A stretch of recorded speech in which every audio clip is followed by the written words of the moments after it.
Hello friends, in today's class we are going to proceed with our last part of class 12 chapter 4 NCERT examiner. Previous class में previous recording analysis में मैंने question number 47 तक सारे questions clarify कर दिए थे। मैं आपको दिखा भी देता हूँ अभी तक अब क्या कर चुके हैं। यू कैन सी दैट जो लास्ट सेक्शन हमारा हुआ था क्लास 12 NCERT एग्जामिनर चैप्टर 4, इसमें लास्ट सेक्शन में हमने क्या किया था, question number 38 to question number 47 till 47 तक हमारे सारे क्वेश्चंस कंप्लीट हो चुके हैं। Right, now the next question is question number 48 और ये ट्रू फॉल्स क्वेश्चन है। Question is A cube inverse is equal to A inverse 3 where A is a square matrix and determinant of A is not equal to 0। ये important point है, determinant of A is not equal to 0। अब आपको कहा जा रहा है क्या ये इक्वेशन ट्रू है या नहीं है। तो फर्स्ट ऑफ ऑल देखो, हमने एक प्रॉपर्टी ऑलरेडी हम पढ़ चुके हैं that A raise to power n inverse is equal to A inverse n. तो ये ट्रू होता है, लेकिन अब हमें इसी कंसेप्ट में इसको चेक करना है वेदर इट इज ट्रू और फॉल्स। देखो आपको ये दिया हुआ है according to the question what has been given the determinant of A is not equal to 0। इसका मतलब क्या कि A is a non singular matrix, A is a non singular matrix, A is a non singular matrix and which implies what, अगर non singular matrix है तो A inverse जो है वो एग्जिस्ट करेगा। ये क्लियर हो गया, ठीक है। अब यहां जो हम कंसेप्ट यूज करेंगे that is we have already studied that we know that a b inverse is equal to b inverse a inverse, right, which implies, अब इसको देखो, a क्यूब इनवर्स, पहले तो मैं a रेज टू पावर 3 को हम ऐसे लिख सकते हैं a into A, right, inverse. ये क्लियर हो गया, ठीक है। Now what we will do,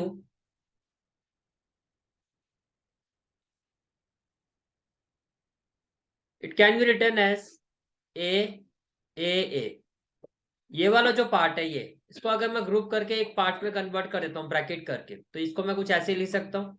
अब हुआ क्या, अब अगर मैं इससे कंपेयर करता हूं तो ये आपका ए है और ये वाला पार्ट आपका क्या है, बी। ये वाला पार्ट आपका क्या है, बी। ये क्लियर हो गया, ठीक है। Then it will be equal to B inverse A inverse. तो बी इनवर्स, तो ये बी है, तो ये हो जाएगा A inverse A inverse, that is this part. ये क्लियर हो गया, ठीक है। Again then it will be equal to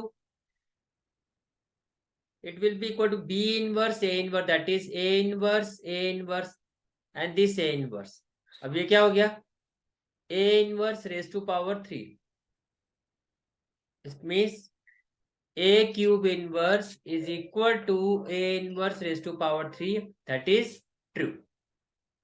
तो क्या प्रूफ हो गया कि ये इक्वेशन क्या है, आपकी ट्रू है। इज इट क्लियर, ठीक है। Now next question is question number 49। आपको ये पूछा जा रहा है कि क्या ए इनवर्स मीन्स ये जो वैल्यू है इसका जो इनवर्स है क्या इसके इक्वल होगा, where A is any real number and A is a square matrix.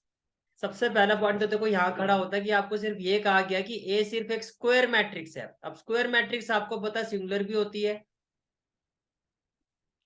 और जो स्क्वायर मैट्रिक्स है वो नॉन सिंगुलर भी होती है। जो स्क्वायर मैट्रिक्स है वो नॉन सिंगुलर भी होती है। अगर सिंगुलर है तो determinant of A 0। In that case A inverse जो है आपका नॉट एग्जिस्ट, यही हमने स्टडी किया था, राइट। और अगर नॉन सिंगुलर मैट्रिक्स है that determinant of A is not equal to 0, which implies A inverse exists. ये बात क्लियर होगी। तो यहां सबसे पहला पॉइंट तो यही खड़ा होता है कि सिर्फ ये कहा गया स्क्वायर मैट्रिक्स है। अब ये चेक करते हैं कि क्या ये जो वैल्यू है दिस वैल्यू, क्या ये वैल्यू इसका इनवर्स है। तो देखो आपको पता है we know that A inverse is equal to I, A inverse is equal to I, right. अब देखो अगर मैं इसका इनवर्स करता हूं, अगर मैं इस वैल्यू का इनवर्स करता हूं क्वेश्चन में ये कहा जा रहा है कि ये हो गया ए, यहाँ पर ये हो गया हमारा ए, और अगर ये वाली वैल्यू इसका इनवर्स है तो ये हो गया ए इनवर्स।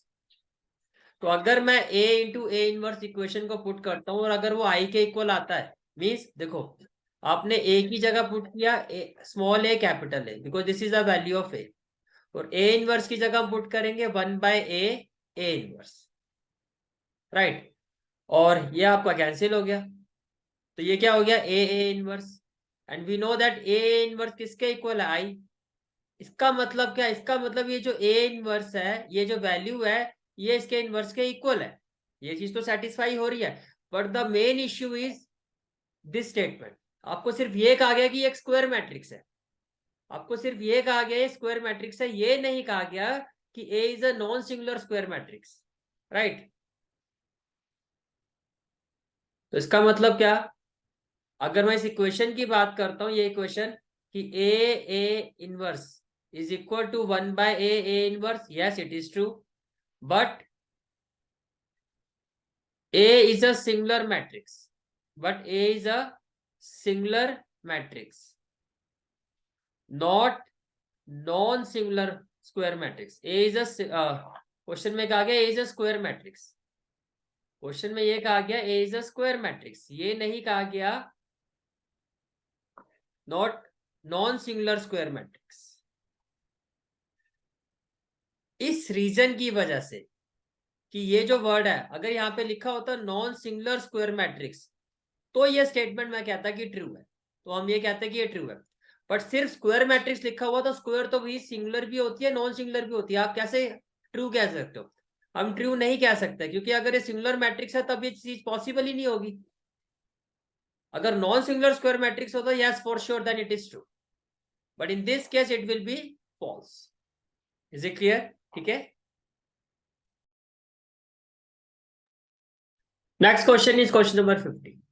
अगेन सारे क्वेश्चन ट्रू फॉल्स वाले ही है। सॉरी, आपको ये कहा जा रहा है कि determinant of A inverse is not equal to sorry is not equal to determinant of A inverse power inverse, ठीक है। अब आपको ये कहा जा रहा है where is A non singular matrix. अब आप ऑलरेडी ये पढ़ चुके हैं कि we know that if A is a non-singular matrix,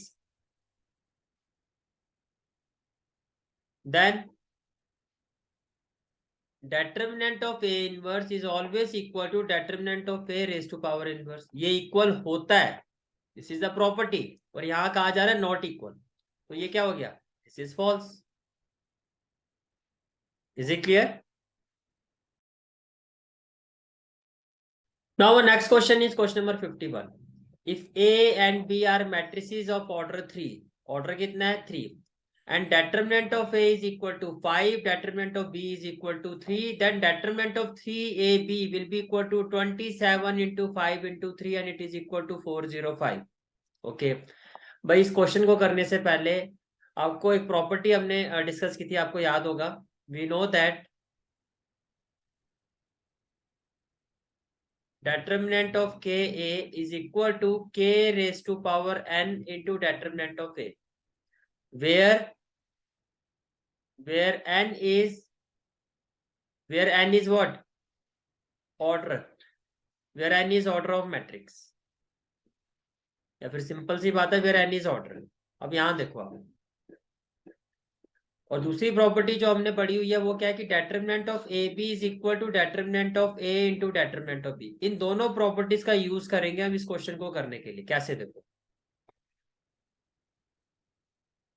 determinant of 3ab, अब यहां अगर आप कंपैरिजन करो तो ये आपका k है, this is k and this whole value is a, तो ये किसके इक्वल होना चाहिए, it should be equal to k raised to power n into determinant of a। तो क्या नहीं say that it will be equal to k आपका क्या है 3 raise to power n, what is n is order, order कितना है यहाँ पे 3, तो 3 raise to power 3 into determinant of a, determinant of a क्या हो जाएगा ए बी, बिकॉज यहाँ पर जो a है आपका वो ए बी है। ये क्लियर हो गया, ठीक है। Then determinant of AB is equal to determinant of A, determinant of B. It means 3⁻³ क्या होगा 27, और ये किसके इक्वल होगा determinant of A into determinant of B, and it is equal to 27. Determinant of A is 5 and determinant of B is 3. ये clear हो गया, ठीक है। अब 5 3 जा क्या होता है 15, 27 को 15 से मल्टीप्लाई करो, 5 7 जा 35, 5 2 जा 10 और 3 13, 1 7 जा 7, 1 2 जा 2, 5 7 और 3 10, और ये आ गया 405. It is equal to 405. That is true. That is true. Is it clear? ठीक है। Now next question is question number 52. Before proceeding with the question number 52, मैं एक चीज आपको और क्लियर कर देता हूँ भाई। ऑलरेडी जो आपका चैप्टर 4 एनसीईआरटी है वो मैं प्लेलिस्ट में अपलोड कर चुका हूँ सारा। जो मैंने कहा कि हम ऑलरेडी डिस्कस कर चुके हैं, तो डिस्कस करने से मेरा मतलब ये था कि जब हमने एनसीईआरटी का ये पूरा चैप्टर मैंने आपको करवाया था या मैंने रिकॉर्डिंग एनालिसिस आपको प्रोवाइड किया था, इसमें मैं ये सारी प्रॉपर्टीज वगैरह सब मेंशन कर चुका हूँ। आप देख सकते हो पूरा का पूरा जो चैप्टर है, सारी की सारी प्लेलिस्ट जो है लास्ट मिसलेनियस तक पूरे 22 रिकॉर्डिंग एनालिसिस है इस पूरे चैप्टर के, जो इसका आपको प्लेलिस्ट में मिल जाएगा। जैसे आप प्लेलिस्ट में जाओगे वहां पर आपको ये पूरे के पूरे 22 रिकॉर्डिंग एनालिसिस चैप्टर 4 डेटाब्रेड की प्लेलिस्ट में मिल जाएंगे, ठीक है। चलो आप क्वेश्चन पर आते हैं। क्वेश्चन है आपका, the value of A third order determinant is 12। Okay, तो आपको ये कहा जा रहा है भाई वैल्यू ऑफ डेटर्मिनेंट है आपको गिवन है 12, then the value of determinant formed by replacing each element by its cofactor. पहले आप ये सोचो कि अगर आप डेटर्मिनेंट के सभी एलिमेंट को उसके कोफैक्टर से रिप्लेस कर दोगे, डेटर्मिनेंट के सभी एलिमेंट्स को उसके कोफैक्टर से रिप्लेस कर दोगे, तो ये किसके इक्वल होगा? It will be equal to determinant of adjoint of A. It will be equal to determinant of adjoint of A. तो बेसिकली आपको ये कहा जा रहा है कि determinant of adjoint of A जो है वो किसके इक्वल है? 144। अब अगेन हमने प्रॉपर्टी स्टडी की थी, we know that determinant of adjoint of A is equal to determinant A raised to power n minus 1, where n is order. Now here determinant of A is equal to 12, तो इसकी जगह आप 12 लिखोगे, raised to power n minus 1, n आपका order है। Order यहाँ पर क्या है? ऑर्डर यहाँ पर क्या है? Order is third order. Third order यानी कि ऑर्डर कितना है? 3, तो ये हो जाएगा 3 minus 1। तो can I say that it will be equal to 12 raised to power 2, that is 144। तो ये जो वैल्यू है जो आपको स्टेटमेंट दी गई है, ये बिल्कुल आपकी क्या है? ट्रू है। Okay, now next question is question number 53। Again important question. Question ये है कि आपको एक वैल्यू ऑफ डेटर्मिनेंट गिवन है, this is a value of determinant, और आपको कहा जा रहा है कि क्या ये इक्वल 0 के होगी। मींस आपसे पूछा जा रहा है ये 0 के इक्वल है तो ट्रू, अगर नहीं है तो फॉल्स। अब आप कैसे इसके लिए एक कंडीशन दी गई है कि जो ए बी सी है, जो यहाँ पर आपको ए बी सी दिखाई दे रहा है, ये एपी पे है। अब आपको पता है if A B C are AP, तो एपी पे क्या होता है? Can I say that B minus A equal to C minus B?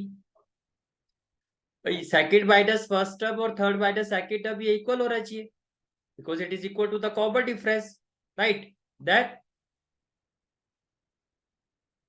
It implies what? It implies, अब देखो ये क्या हो जाएगा, माइनस बी को अगर मैं यहाँ शिफ्ट करता हूँ तो ये हो जाएगा 2B, और माइनस ए को अगर हम यहाँ शिफ्ट करते हैं it will be equal to A plus C। ये क्लियर हो गया, ठीक है। Let's solve this determinant value.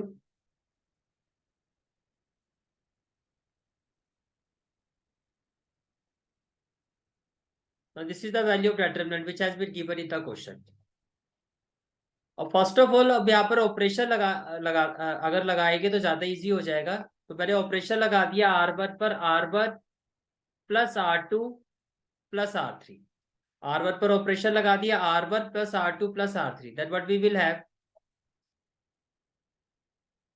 C x plus 1 plus x प्लस 3 क्या हो जाएगा? 2x plus 4। तो फर्स्ट वैल्यू हो जाएगी 2x plus 4, then x plus two plus x plus four, x plus x क्या हो जाएगा 2x प्लस सिक्स, तो ये हो जाएगा 2x plus six. Then x plus A plus x plus B, x plus x क्या हो जाएगा 2x plus A plus C, तो ये हो जाएगा 2x plus A plus C. Rest of the जो वैल्यू है वो एज इट इज ही रहेगी, क्योंकि अपने ऑपरेशन जो लगाया है वो सिर्फ R1 पर लगाया है। तो सेकंड रो क्या होगी, x plus two, x plus three, x plus B. Third row x plus three, x plus four and x plus C. ये क्लियर हो गया, ठीक है।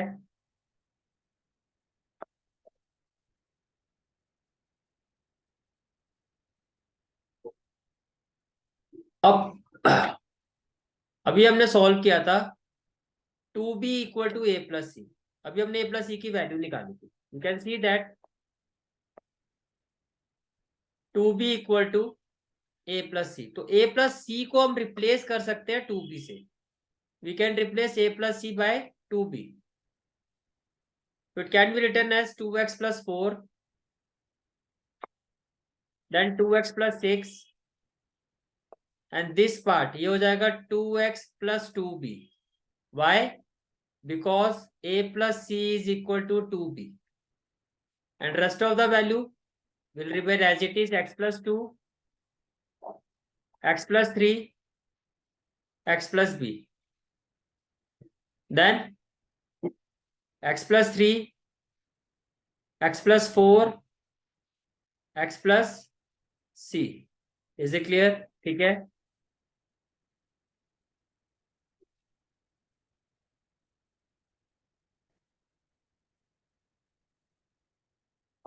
Now what we will have, तो मैं यहाँ से 2 कॉमन ले सकता हूँ। यहाँ आप देखो, अगर मैं 2 कॉमन लेता हूँ तो ये हो जाएगा x प्लस टू। यहाँ अगर आप 2 कॉमन लेते हो it will be x plus three. यहाँ अगर हम 2 कॉमन लेते हैं तो it will be x plus B, right. Remaining row x plus two, x plus three, x plus B, x plus three, x plus four, x plus C. Is it clear? ठीक है। Now what we will do, taking 2 common, taking 2 common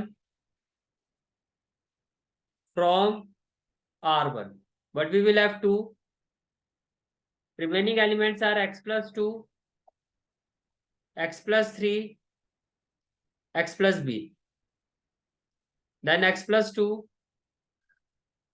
x plus 3 and x plus b, x plus 3, x plus 4 and x plus c. Is it clear? ठीक है।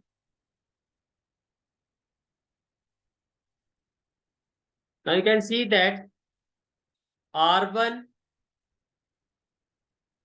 and R2 both are identical, और अगर कोई भी 2 column या रो identical होते हैं तो it will be equal to 0.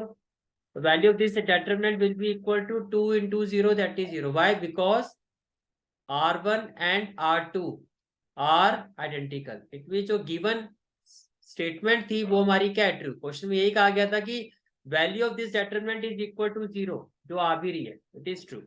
Okay. Now next question is question number 54. Question is determinant of adjoint of A is equal to determinant of A raised to power 2, where A is a square matrix of order 2. तो अभी हमने property discuss भी की थी। we know that determinant of adjoint of A is equal to determinant of A raised to power n minus 1, where n is what? Order of matrix, और यहाँ पर order कितना है 2। तो अगर मैं n की जगह 2 पुट करता हूं तो it will be equal to determinant of A raise to power 1, और यहाँ पर 2 गिवन है, it means false. Okay. Now next question is question number 55, this is the value of determinant which has been given. आपको कहा जा रहा है ये वैल्यू जो है 0 के इक्वल होगी, this value will be equal to 0। तो सॉल्व करके देखते हैं 0 के इक्वल आ रहा है या नहीं आ रहा है। देखो, by using the properties of determinant we can write it as sin A sin B sin C, then cos A cos A cos A cos A cos A, sin A sin B sin C, sin A sin B sin C। This is हमने property of determinant में चीज study की हुई है कि हम देखो यहाँ पे दो टर्म्स प्लस में है, तो आप इसको इस तरह से लिख सकते हो, plus then sine A sine B sine C,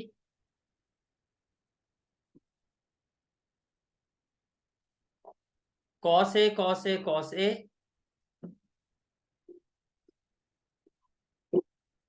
and then cos B cos B cos.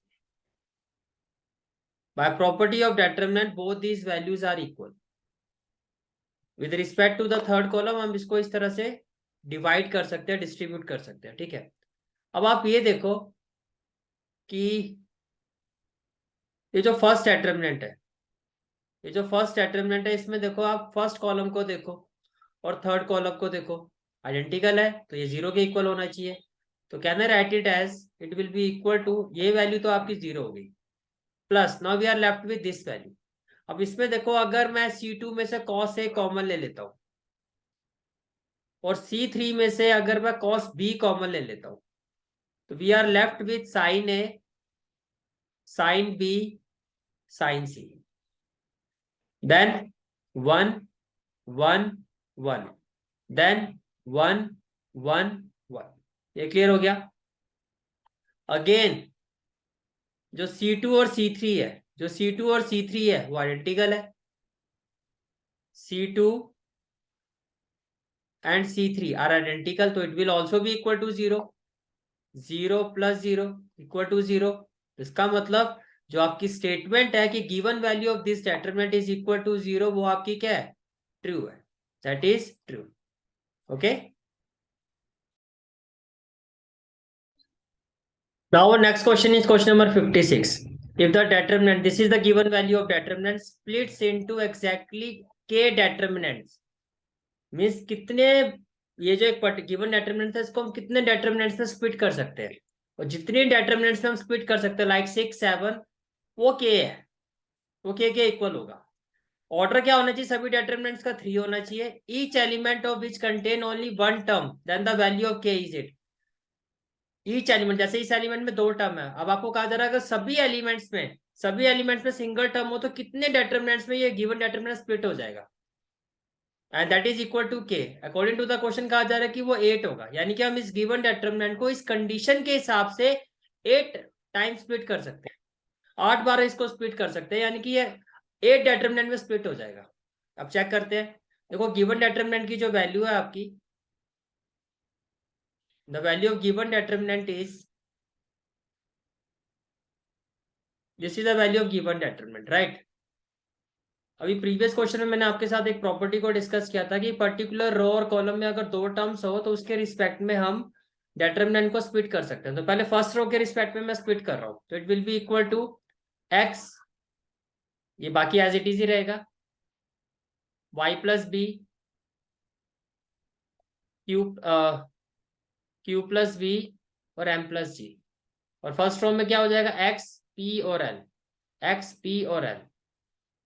Third row भी एज इट इज हो जाएगी, Z plus C R plus W N plus H, then plus, तो plus आ जाएगा, देखो सब में plus है, then A U F, A U F, and rest of the value is Y plus B Q plus B M plus G, ये F है, then Z plus C R plus W. Till now जो हमारा given डेटरमिनेंट्स है वो 2 parts में split हो गया, right. Now these 2 determinant, will be further be splitted. अब क्या होगा देखो, R2 के रिस्पेक्ट में अगेन ये हो जाएगा x p l, हर एलिमेंट में सिंगल एलिमेंट होना चाहिए, सिंगल टर्म होनी चाहिए। तो ये हो जाएगा y q m, ये एज इट इज हो जाएगा z plus C r plus w और n plus h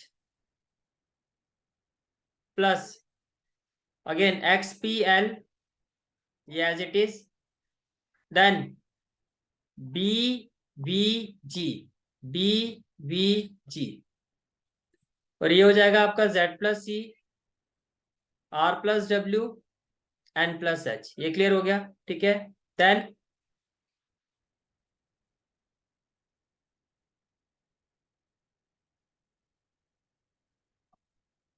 now this determinant again with respect to R2, it can be written as a u f y q m y q m, then R3 as it is z plus c r plus w and n plus h, plus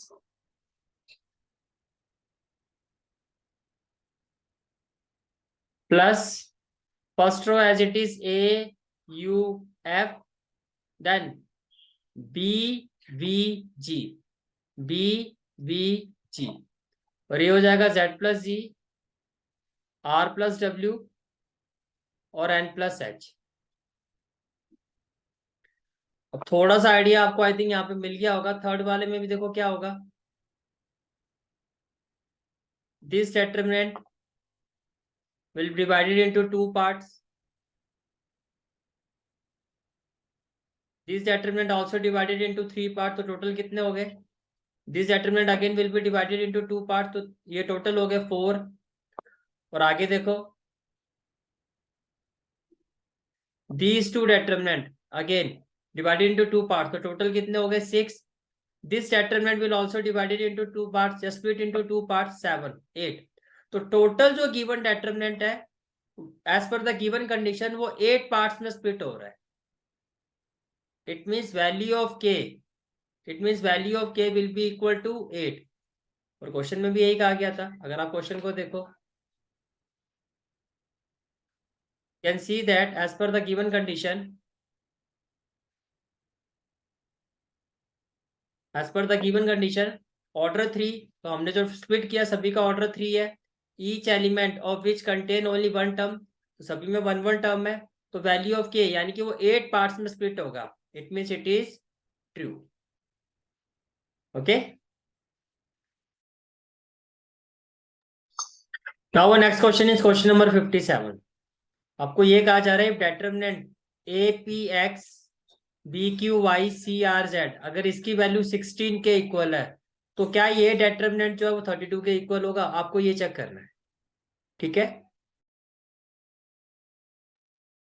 now this is the given value of determinant that is delta 1।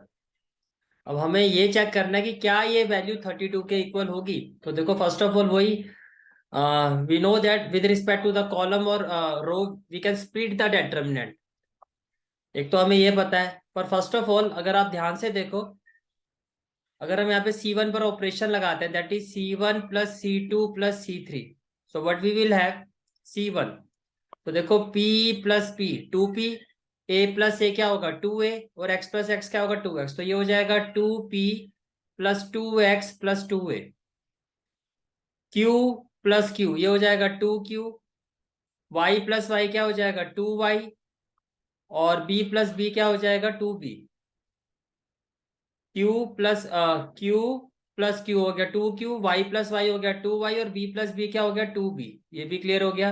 Then R plus R ये हो जाएगा 2R, Z plus Z ये हो जाएगा 2Z, और C plus C ये हो जाएगा 2C। ये क्लियर हो गया। C2 एज इट इज ही रहेगा A plus X B plus Y C plus Z, then A plus P B plus Q and C plus R। ये क्लियर हो गया, ठीक है। देन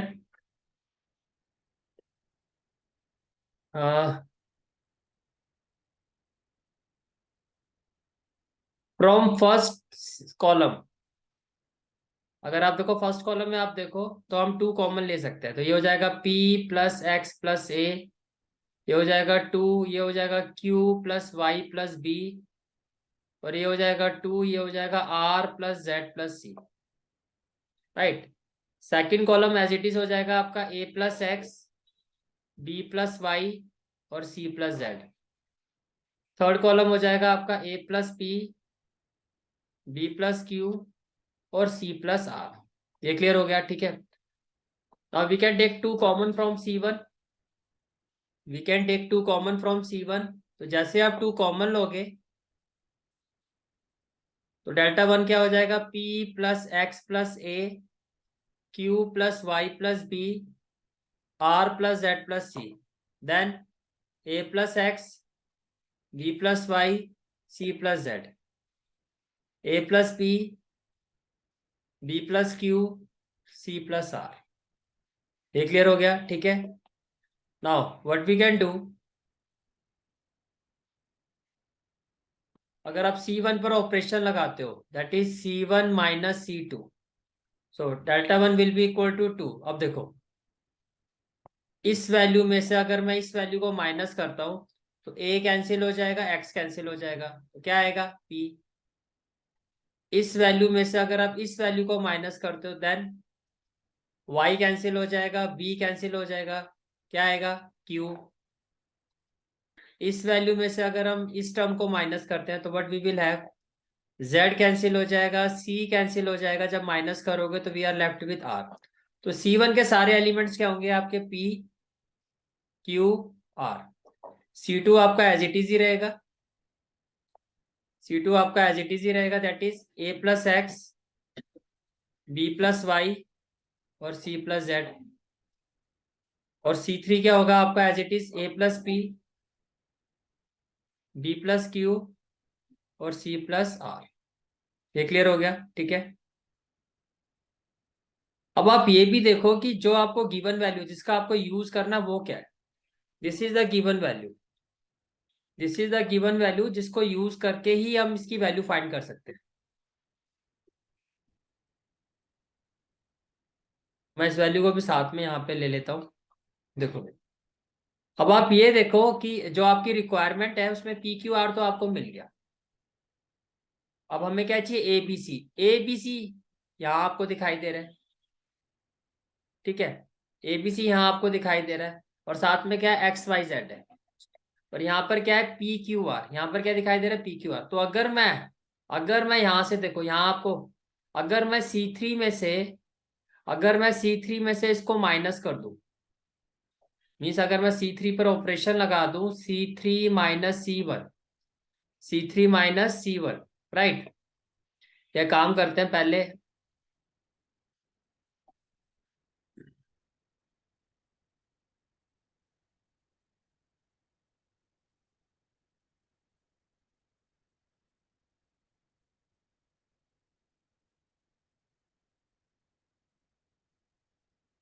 चलो हमने क्या कहा, C3 पर ऑपरेशन लगा दिया हमने, C3 - C1, C3 - C1, so what we will have,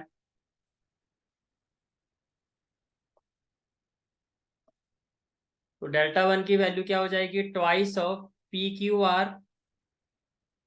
C2 पे कोई ऑपरेशन नहीं है, ये हो जाएगा a plus x, B plus Y, C plus Z. अब आप ये देखो, जब मैं इस वैल्यू में से इस वैल्यू को माइनस करूंगा तो p से p कैंसिल हो जाएगा, तो क्या आ जाएगा a। इस वैल्यू में से इसको माइनस करूंगा तो q से q कैंसिल हो जाएगा, we are left with b। इस वैल्यू में से इसको माइनस करूंगा तो r से r कैंसिल हो जाएगा और ये हो जाएगा c। इसका मतलब जो C3 आपका वो क्या हो जाएगा, a b c। ये क्लियर हो गया, ठीक है। चलो जी, अब दो कॉलम तो हमारे पास आ गए, हमारे पास ए बी सी आ गया, हमारे पास पी क्यू आर आ गया। अब हमें चाहिए एक्स वाई जेड। तो आपको दिखाई समझ में आ ही गया होगा कि अगर मैं C2 पर ऑपरेशन लगाता हूँ, C2 - C3, तो डेल्टा वन की वैल्यू क्या हो जाएगी, twice of twice of what, इसमें से अगर आप इसको माइनस करोगे तो ए से ए कैंसिल हो जाएगा, तो ये हो जाएगा एक्स। इसमें से अगर मैं इसको माइनस करूंगा, C2 की सेकेंड टर्म से C3 की सेकेंड टर्म को माइनस करूंगा तो बी से बी कैंसिल हो जाएगा और ये हो जाएगा वाई। थर्ड टर्म से अगर मैं इसको माइनस करूंगा तो सी से सी कैंसिल हो जाएगा और ये हो जाएगा जेड। तो can I say that what we will have P Q R, और जो ऑपरेशन लगाया है वो कॉलम क्या हो जाएगा, एक्स वाई जेड, और ये हो गया आपका ए बी सी। ये क्लियर हो गया, ठीक है, ओके। अब जो आपकी गिवन वैल्यू है, इस वैल्यू पे देखो आप, यहाँ एबीसी जो है आपका, यहाँ जो एबीसी है आपका वो फर्स्ट कॉलम है। तो एबीसी मुझे क्या चाहिए, फर्स्ट कॉलम में चाहिए। तो हम क्या कर सकते हैं, we know that we can interchange columns और रोज। तो अगर मैं C1 को इंटरचेंज करता हूँ C3 के साथ, ये इंटरचेंज का साइन होता है, राइट। तो डेटरमिनेंट की वैल्यू क्या हो जाएगी, फर्स्ट ऑफ ऑल जब भी इंटरचेंज करते हैं तो माइनस का साइन आता है, तो ये बाहर हो जाएगा -2, और ये हो जाएगा हमारा C1 की जगह आ जाएगा C3, that is ABC। C2 as it is ही रहेगा, और C3 की जगह आ जाएगा C1, इंटरचेंज किया आपने, ये हो जाएगा PQR, ये हो जाएगा PQR। ये क्लियर हो गया, ठीक है।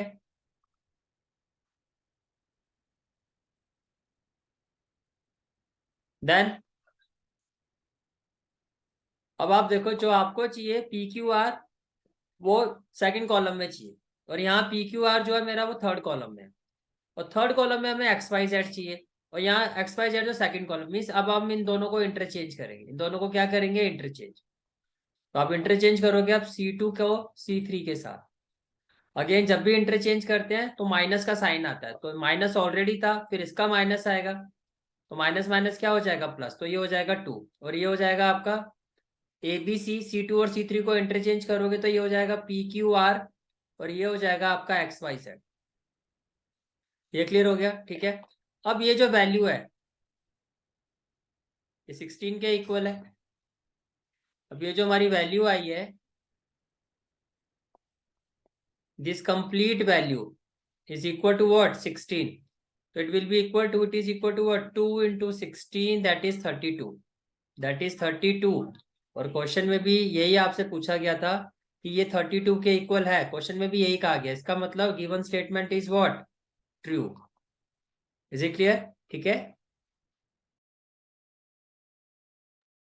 Now, last question of the examiner, that is question number 52. This is the last question but not least. Finally, हमारे जो चैप्टर 4 का एग्जामिनर है वो अब कंप्लीट हो जाएगा। तो मैक्सिमम वैल्यू आपसे पूछी जा रही है, आपको ये कहा जा रहा है कि क्या इस डिटरमिनेंट की वैल्यू 1/2 के इक्वल है। आपको कहा जा रहा है इक्वल है, अगर है तो 1/2, तो ये जो स्टेटमेंट आपकी ट्रू, अगर नहीं आता है इक्वल तो फॉल्स। तो इसके लिए हमें क्या करना होगा, हमें सॉल्व करना होगा। The given value of determinant is, this is the given value of determinant, this is the given value of determinant. तो first of all what we will do, हम R1 पे ऑपरेशन लगाते हैं, R1 माइनस R1 पर operation लगाते हैं, R1 minus R2। ये clear है, ठीक है। तो अगर हम R1 पर ऑपरेशन लगाते हैं, R1 minus R2, then what we will have, देखो 1 माइनस 1 ये तो 0 हो जाएगा, और इसमें से इसको माइनस करोगे तो 1 से 1 कैंसिल होके ये आ जाएगा माइनस साइन थीटा। मैं करके भी दिखा देता हूँ आपको। जब आप इस सेकेंड टर्म से इसको माइनस करोगे तो ये हो जाएगा 1 minus 1 plus sine theta, that is 1 minus 1 minus sine theta. तो ये कैंसिल हो जाएगा, तो यहाँ आएगा आपका माइनस साइन थीटा। तो सेकंड एलिमेंट जो R1 का होगा वो ये हो जाएगा, अगेन 1 माइनस 1 हो जाएगा 0। तो can I say that the given value of determinant will be what, 0 minus sine theta 0, और ये हो जाएगा। बाकी के जो है आपके रो वो एज इट इज ही रहेंगी, that is 1 1 plus sine theta 1, और 1 1 1 प्लस कॉस थीटा। ये क्लियर हो गया, ठीक है। अब इसको हम एक्सपेंड करते हैं, बिकॉज आप देख सकते हो R1 पर आपको 2 0 दिखाई दे रही है, तो इजी हो गया हमारे लिए। Expand along R1, expand along R1 we get, expand along R1 we get, तो क्या हो जाएगा, भाई प्लस माइनस प्लस होता है, तो ये माइनस माइनस क्या हो जाएगा, प्लस हो जाएगा, तो ये हो जाएगा साइन थीटा। और साइन थीटा वाले रो और कॉलम एलिमेंट हाइड कर दो, तो 1 × 1 प्लस कॉस थीटा हो जाएगा 1 प्लस कॉस थीटा। और माइनस हो जाएगा 1 × 1 -1, तो ये हो गया -1। ये क्लियर हो गया, ठीक है। 1 से 1 कैंसिल हो जाएगा और ये आपका आ गया साइन थीटा कॉस थीटा। ये किसके इक्वल आ गया, साइन थीटा कॉस थीटा। अब आपको मैक्सिमम वैल्यू बतानी है। इसके लिए आप क्या करो, हम क्या कर सकते हैं, यहाँ 2 से मल्टीप्लाई कर देते हैं और 2 से डिवाइड कर देते हैं। तो ये किसके इक्वल हो जाएगा, it will be equal to sine 2 theta, because identity होती है। 2 sine A cos A is equal to sine 2a। और अपॉन में क्या आ जाएगा, ये 2। अपॉन में क्या आ जाएगा, 2। अब मैक्सिमम वैल्यू साइन 2 थीटा की क्या होती है, we know that sine 2 theta lie करेगा -1 और 1 के बीच में। तो मैक्सिमम वैल्यू क्या होती है, वो 1 होती है। तो ये मैक्सिमम वैल्यू, अगर साइन 2 थीटा की मैक्सिमम वैल्यू 1 है, तो ओवरऑल ये वैल्यू क्या हो जाएगी, इसकी जगह 1 रखोगे, अपॉन में 2 है, तो मैक्सिमम वैल्यू जो गिवन डिटर्मिनेंट की है दैट इज 1/2। और यही आपको क्वेश्चन में कहा गया था, इट मीन जो गिवन स्टेटमेंट है आपकी वो क्या है, ट्रू, राइट। तो आपकी पूरी एग्जामिनर कंप्लीट हो गई है। ये आपका प्रीवियस सेक्शन में हमने 47 क्वेश्चन तक किया था। प्रीवियस सेक्शन में हमने 47 क्वेश्चन तक किया था, राइट। ये रिकॉर्डिंग एनालिसिस स्टार्ट हो गया है और ये आपका पूरा एनसीईआरटी है।